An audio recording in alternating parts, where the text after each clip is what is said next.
I am Dr. Paul and welcome to my kitchen.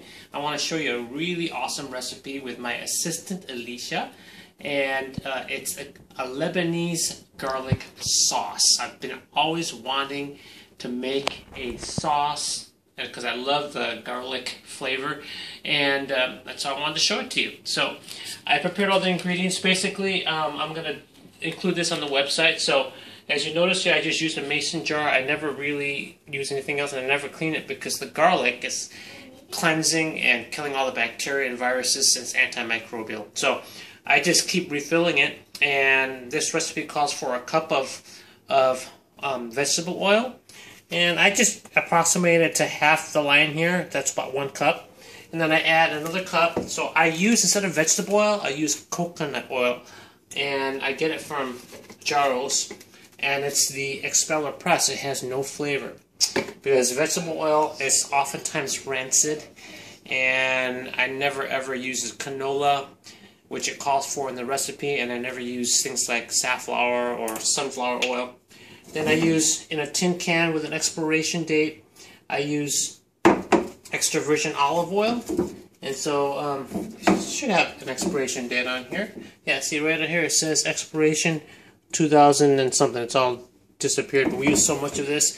It's going to basically call for a cup of each, so I'm going to double it and just do an approximate amount. Now, I ran out of coconut oil, so I can't do the full dose. What I normally do is I actually double this dose so I can have a lot prepared. But in this particular case, I only have a little bit of coconut oil, and so I'll have to reduce the dosage. And it calls for sea salt, and I use sea salt. And I use a tablespoon, and I use Premier pink salt, which doesn't have any nickel metal toxins because they don't sift. They don't sift the filter that they use to extract the sea salt doesn't have. It's not nickel plated. So when you do buy sea salt, all the time, most of the ones that I know of, they use nickel, and now you're swallowing nickel. Heavy metal poisoning. So I'm going to do a tablespoon of this, and I just approximate everything, you know, I mean, it's just very fast. We've already minced the garlic into smaller pieces. If you want to take a look at the garlic here, you don't have to mince it really good into really fine pieces. And I've already used a juicer to take about a cup of lemon juice. Some recipes call to do this at the end. I just put it all together. Okay, and then I'm going to put half the garlic in because it calls for a bulb. So since we only have half the dosage, I'm going to save this for a later use, and I'm going to put about half of this in there. So really garlicky. And then I'll use this for next time. And then I think we're done. We're going to go ahead and zip it up with the immersion blender. So I just blend it up. We'll do it for about a couple minutes.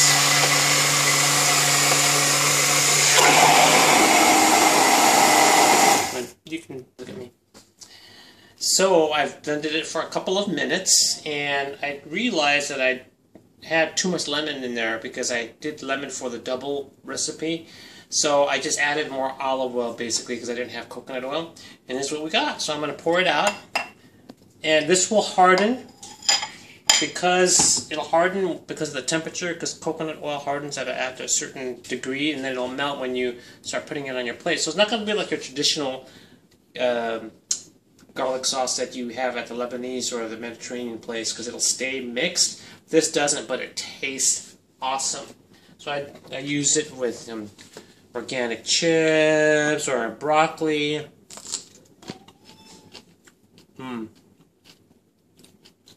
Awesome. So start using this. My kids lick this off their plate. God bless. Dr. Paul.